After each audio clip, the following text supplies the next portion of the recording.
మీ జ్ఞాపక శక్తిని ఎలా పెంచుకోవాలి? Science behind secret brain power. ప్రతి మనిషికి కొన్ని రహస్య శక్తులు ఉంటాయని వేదశాస్త్రాల్లో స్పష్టంగా రాయబడింది.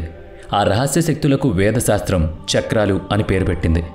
మనం ఆ చక్రాలను యాక్టివేట్ చేయడం నేర్చుకుంటే మన మెదడు యొక్క ఆలోచన శక్తి, ఫోకస్ పవర్, లెర్నింగ్ పవర్ 100 రెట్లు పెరుగుతాయి. అలాంటి శక్తి మీ సమస్యలన్నిటినీ ముగించగలదు. సాధారణంగా మీ సమస్య ఏంటంటే మీరు ఎంతో కష్టపడి చదువుతారు, కానీ గుర్తుండదు. కానీ మీరు ఒక్కసారి ఆ చక్రాలను సక్రియం చేయడం నేర్చుకుంటే ఈ సమస్యలన్నీ ఇట్టే సాల్వ్ అయిపోతాయి.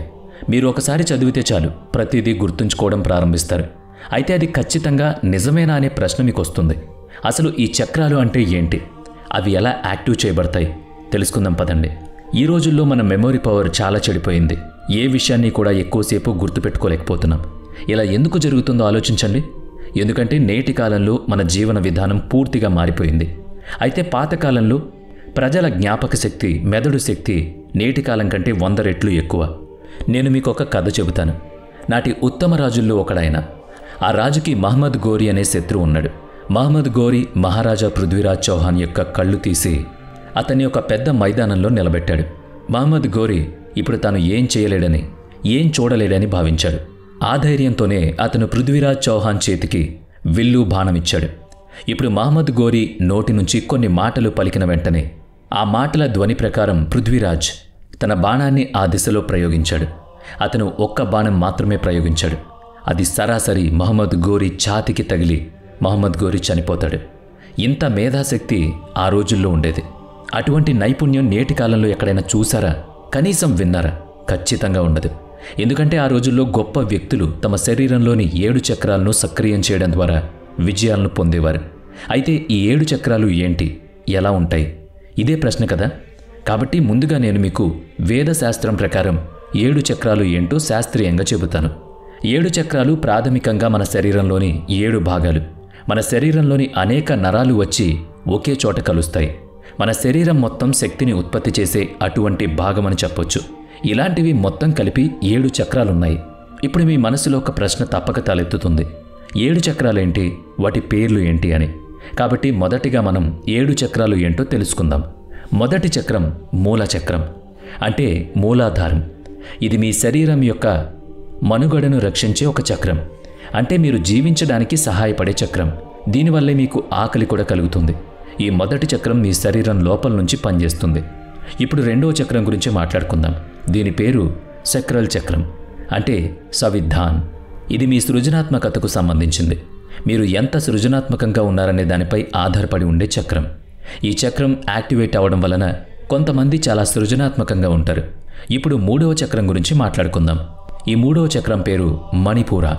మణిపూర అనేది మీకు ఆత్మవిశ్వాసాన్ని అందించే చక్రం. తమను తాము ఎక్కువగా నమ్ముకునేవారు కొంతమంది ఉంటారు. వాళ్లలో ఈ చక్రం సక్రియం చేయబడి ఉంటుంది. ఇప్పుడు మన 4వ చక్రం గురించి మాట్లాడుకుంటే దీని పేరు అన్హత. ఇది ప్రాథమికంగా మీ హృదయ చక్రం. మీ శరీరం లోపల జరిగే ప్రభావాలన్నిటినీ ఇది నియంత్రిస్తుంది. ఇప్పుడు తదుపరి చక్రం, దాని పేరు విశుద్ధ. విశుద్ధ అనేది మీ శరీరంలో అనేక విషయాలను నియంత్రించే చక్రం. దీనికి ఒక ముఖ్యమైన ఉదాహరణ మీ స్వరం. మీ స్వరం మీరు గమనించి ఉండాలి, చాలా బాగా కమ్యూనికేట్ చేయగలుగుతుంది. ఇక ఇప్పుడు చివరి 2 చక్రాలు చాలా ముఖ్యమైనవి. ఇవి మీ మెదడుకు సంబంధించినవై ఉంటాయి. అంటే అంజన. ఇది మీలో ఉండే గొప్ప చక్రం. ఈ చక్రం మీ ఆలోచన సామర్థ్యాలు, ఫోకస్ పవర్ మొదలైన వాటిని నియంత్రిస్తుంది. ఇక ఆఖరి చక్రం పేరు కిరీటం లేదా ససర. ఇది మీ మెదడులో ఉన్న చక్రం. ఈ చక్రం మిమ్మల్ని పూర్తిగా నియంత్రిస్తుంది. అంటే కంట్రోల్ మొత్తం దీని దగ్గరే ఉంటుంది. మీరేం ఆలోచిస్తున్నారు, మీ మెదడులో ఏం జరుగుతుంది అనేది ఇదే నియంత్రిస్తుంది. అంటే మనం జ్ఞాపక శక్తిని పెంచుకోవాలి అనుకుంటే చివరి 2 చక్రాలను మనం నియంత్రించగలిగితే, వాటిని సక్రియం చేయగలిగితే మన జ్ఞాపక శక్తి పెంచుకోగలమా అంటే, మన ఆలోచన సామర్థ్యాలను పెంచుకోగలమా అంటే ఈ 2 మనం చేయగలం. కాబట్టి మనం వేదశాస్త్రం ప్రకారం అలాంటి 5 పద్ధతులను అర్థం చేసుకోవాలి. దీని సహాయంతో మీరు ఈ 2 చక్రాలను చాలా సులభంగా యాక్టివేట్ చేసుకోవచ్చు. మొదటి పద్ధతి మీ అంతిమ స్థానం. ఎప్పుడూ నేలపై కూర్చునే అలవాటు, నేలపై కూర్చుని చదువుకోవడం, నేలపై కూర్చుని భోజనం చేయడం మీరు పాతకాలంలో చూసి ఉంటారు. అంటే ఆ సమయంలో మంచం లేదా ఇతర వేటి మీద కూర్చుని వాళ్ళు పనులు చేయరు. దీనికోసం మీరు కొంచెం సైన్స్ను అర్థం చేసుకోవాలి. నేను మీకు సరళమైన భాషలో వివరిస్తాను. నిజానికి అసలు ఏం జరుగుతుందంటే, మన వెన్నెముక లోపల చాలా నాడులుంటాయి. మీ శరీరంలోకి వచ్చే అన్ని నరాలు అన్నీ సైన్స్ నుంచి మాత్రమే ఉత్పన్నమవుతాయి. ఇప్పుడు మీరు నిటారుగా కూర్చోకపోతే మీరు ఎప్పుడూ వంగి కూర్చున్నట్టు, వంగి చదువుతున్నట్లు, కొంచెం వంగి నడవడం వంటివి ఊహించుకోండి. ఇలా చేయడం వల్ల మీ స్పైన్ వంకరగా మారుతుంది. స్పైనల్ కార్డ్ని పదే పదే వంచుతూ ఉంటే వెన్నెముక మీద ఒత్తిడి పెరుగుతుంది, నరాలపై ఒత్తిడి ఉంటుంది. దీని సహాయంతో మీ శరీరం లోపలికి వెళ్లే సంకేతాలు, మీ మెదడుకు వెళ్లే సంకేతాలు, మీ జ్ఞాపక శక్తి అన్నీ తగ్గిపోతాయన్నమాట. ఇప్పుడు మన తదుపరి పద్ధతి గురించి మాట్లాడుకుందాం. తదుపరి పద్ధతి మన ముద్రలు. కొన్ని ముద్రల సహాయంతో మన చక్రాలను సక్రియం చేయొచ్చు. యోగాలో మీరు చేయగలిగే అనేక ముద్రలుంటాయి. అయితే నేను మీకు వేదశాస్త్రం ప్రకారం 2 ముద్రలను గురించి చెప్పాలనుకుంటున్నాను. మొదటి ముద్ర తట్కా. తట్కా అనేది చాలామంది వ్యక్తులు చేసే ముద్ర. దాని నుంచి మంచి ప్రయోజనాలు కూడా కనిపిస్తాయి. ఇందులో మీరు ఏం చేయాలి అంటే, మీరు దూరంగా ఉన్న వాటిపై దృష్టి పెట్టాలి. మీరిప్పుడే దీన్ని ప్రయత్నించవచ్చు. పెన్ను పట్టుకుని ఆ పెన్ యొక్క నింపై 30 సెకండ్లు లేదా 60 సెకండ్ల పాటు ఫోకస్ చేయండి. లేదా గోడపై ఒక చుక్క పెట్టి అదే చుక్కను తీక్షణంగా చూస్తూ ఉండండి. దేని గురించి ఆలోచించాలంటే, ఈరోజు ఏం జరిగింది, ఏం జరగలేదు అనే దాని గురించి మాత్రమే మీకు ఆలోచన రావాలి. ఉన్నట్టుండి ఇప్పుడు కూడా మీరు ఒకసారి ప్రయత్నించి చూడొచ్చు. మీరు ప్రయత్నించినప్పుడు మీలో 50% మందికి 1 నిమిషానికంటే తక్కువ ఏకాగ్రతను మాత్రమే ఉంచగలుగుతారు. దీని అర్థం మీరు ఫోకస్ కోల్పోయారని. రోజు ఇదే విధంగా ఒక గోడపై ఒక బిందువును ఏర్పాటు చేసి దాన్నే ఫోకస్గా చూడగలిగితే కొన్ని రోజులకు ఖచ్చితంగా ఏకాగ్రత పెరుగుతుంది. ఇది కాకుండా స్వరయోగం అనే మరో భంగిమ కూడా ఉంది. ఇది మీ తల్లిదండ్రులకు కూడా చెప్పగలిగే యోగ భంగిమ. వారితో కూడా ఈ భంగిమను చేయించవచ్చు. మీరు కూడా దీన్ని రోజు తప్పక నిర్వహించాలి. మీరు రాత్రి నిద్రపోయినప్పుడల్లా మీ ముక్కు రంధ్రం కింద మీ వేలిని ఉంచి మీ నాసిక రంధ్రంలో ఏ భాగం నుంచి ఎక్కువగా ఊపిరి అంటే గాలి బయటకు వస్తుందో గమనించాలి. మీ కుడి నాసిక రంధ్రం నుంచి ఎక్కువ శ్వాస వస్తుంటే సమస్య ఏం ఉండదు. అయితే రాత్రి పడుకునే ముందు ఎడమ వైపు నుంచి గాలి ఎక్కువగా వస్తుంటే మాత్రం నిద్రపోయే ముందు ఎడమ వైపు పడుకోవాలి.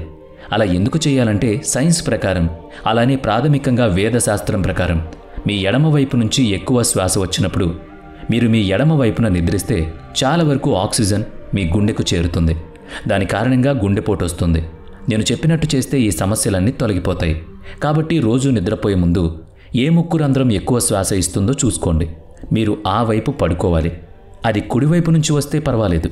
అలాంటి సమస్య ఏం లేకపోతే ఎటువైపు పడుకున్నా పర్వాలేదు. ఇక గురుకుల షెడ్యూల్ అనే తదుపరి ట్రిక్ గురించి చూద్దాం. పాత రోజుల్లో ఒక షెడ్యూల్ తయారు చేయబడింది. ఆ సమయంలో నిద్ర లేవాలి, ఆ సమయంలోనే భోజనం చేయాలి, ఇది ఇలా చెయ్యాలి, అది అలా చెయ్యాలి అనే గురుకుల నియమం ఉండేది. ఈ రోజుల్లో ఉదయం 4 గంటలకు లేవడం సాధ్యం కాదు అని తెలిసిందే. ఎవ్వరూ లేవడం లేదు కూడా. అలా లేవలేని వాళ్ళు రోజు మీ రోజును ఏ విధంగా ఫాలో అవుతారో అలానే ఫాలో అవ్వాలి. అంటే మీరు ఉదయం 10 గంటలకు తింటే ప్రతిరోజు 10 గంటలకు తినండి. అలా కాదు అని ఒకరోజు 9ంటికి, ఒకరోజు 10 గంటలకు తింటే మీ జీర్ణ వ్యవస్థ దెబ్బతింటుంది. దీనికి సంబంధించి నేను మీకు ఒక చిట్కా చెబుతాను. డోపో డిటాక్స్ అనే పదం ఒకటి ఉంది. అది మీరు వినే ఉంటారు. డోపో డిటాక్స్ అంటే మీరు మీ పని చేసేటప్పుడు మీ వారంలో ఒక రోజు మొబైల్ని అస్సలు ముట్టుకోవద్దు. ఎంత అనుకున్నా సరే ఆ రోజు ఖచ్చితంగా ఫోన్ని పట్టుకోకూడదు. ఇలా చేస్తే మీ జీవితంలోని అనేక సమస్యలు ఆటోమేటిక్గా మీకే తెలుస్తాయి. దానికి మీరే ఒక సొల్యూషన్ వెతుక్కోగలుగుతారు. ఇప్పుడు మనం మన 4వ ట్రిక్ చూద్దాం. ఇది చాలా ముఖ్యమైనది. Brain harmonic sound. మన మెదడు యొక్క వైబ్రేషన్కి సరిపోయే కొన్ని శబ్దాలు ఉన్నాయని శాస్త్రీయంగా నిరూపించబడింది. అవి విన్నప్పుడు మన మెదడు చాలా బాగా పనిచేస్తుంది. ఆ సమయంలో మన ఏకాగ్రత కూడా బాగా ఉంటుంది. ఇప్పుడు నేను మీకు దీనికి సంబంధించిన ఒక ఉదాహరణ ఇస్తాను. పురాతన కాలంలో ప్రజలు చాలా మంత్రాలను జపించేవాళ్ళు. ఆ మంత్రాల్లోని మొదటి భాగంలో ఓ వంటి పాదాలు ఉంటాయి. ఇలా అనేక మంత్రాలు చెప్పేవాళ్ళు. ఇప్పుడు ఓం అనే పదం మీద పరిశోధన చేసినప్పుడు ఓం కంపనమే ఈ ప్రపంచ ప్రకంపన అని, అదే ప్రకంపన మన మెదడుకి సంబంధించింది అని, అంటే ఆ మంత్రాలను జపిస్తున్నప్పుడు ప్రశాంతంగా ఉంటుందని చెప్పబడింది. మీరు ఏకాగ్రత మరియు మెదడుకు శక్తిని పెంచుకోవాలనుకుంటే ఇది చాలా మంచి పద్ధతి. ఇప్పుడు మనం సరళి అనే చివరి చిట్కా గురించి తెలుసుకుందాం. పాతకాలంలో ఒక యోధుడుంటే ఆ యోధుడికి తెలుసు బాణాలు ఎలా వెయ్యాలో, కత్తిని ఎలా దుయ్యాలో, గుర్రపు స్వారీ ఎలా చెయ్యాలో కూడా తెలుసు. తనకి ప్రతిదీ ఎలా చేయాలో తెలుసు. ఎందుకంటే ఆ సమయంలో కొత్త నైపుణ్యాలు నేర్పించబడ్డాయి. ఎప్పటికప్పుడు కొత్త స్కిల్స్ నేర్చుకుంటూ ఉండాలి. అలా చేయకపోతే మన మెదడు అభివృద్ధి చెందదు. మన జ్ఞాపక శక్తి, మన మెదడు సామర్థ్యాలు చాలా వరకు తగ్గిపోతాయి. వాస్తవానికి నేటి విద్యా వ్యవస్థ పూర్తిగా దిగజారిపోయింది. మీకు తెలుసా, మీ పాఠశాలలో మీకు 5 సబ్జెక్టులు మాత్రమే బోధించబడుతున్నాయి. కానీ సిబిఎస్ఈ బోర్డు, ఐఎస్ఈ బోర్డు వంటి రకరకాల గ్రూప్ చెప్పనివి 120 కంటే ఎక్కువ సబ్జెక్టులున్నాయి. వాటిలో మీరు విని ఉండని కొన్ని సబ్జెక్టులు ఉన్నాయి. ఇవి మీకు స్కూల్లో బోధించని సబ్జెక్ట్స్. మీ సిలబస్లో వాటికి సంబంధించి సబ్జెక్టులు కూడా ఉంటాయి. కానీ పాఠశాలలు వాటిని అస్సలు బోధించవు. మనం ఆ 5 సబ్జెక్టులనే పట్టుకుని వేలాడుతూ ఉంటాం. అంటే ఎప్పటికప్పుడు కొత్త విషయాలను నేర్చుకునే ప్రక్రియ అనేది మందగించింది. కేవలం ఫోన్స్, అలాగే టెక్నాలజీ, రకరకాల వ్యామోహాలపై మన మనసు వెళుతుంది. అందుకే సృజనాత్మక అనేది దెబ్బతింటుంది. కానీ సృజనాత్మకతని ఎప్పటికప్పుడు పెంచుకుంటూ ఉండాలి. ఇలా నేర్చుకుంటుంటే ఉన్నంతకాలం మీ మెదడు పెరుగుతూనే ఉంటుంది. అంటే మీ జ్ఞాపక శక్తి, మీ ఆలోచన విధానం పెరుగుతుందన్నమాట. మీ ఏకాగ్రత కూడా చదువులో బలపడుతుంది.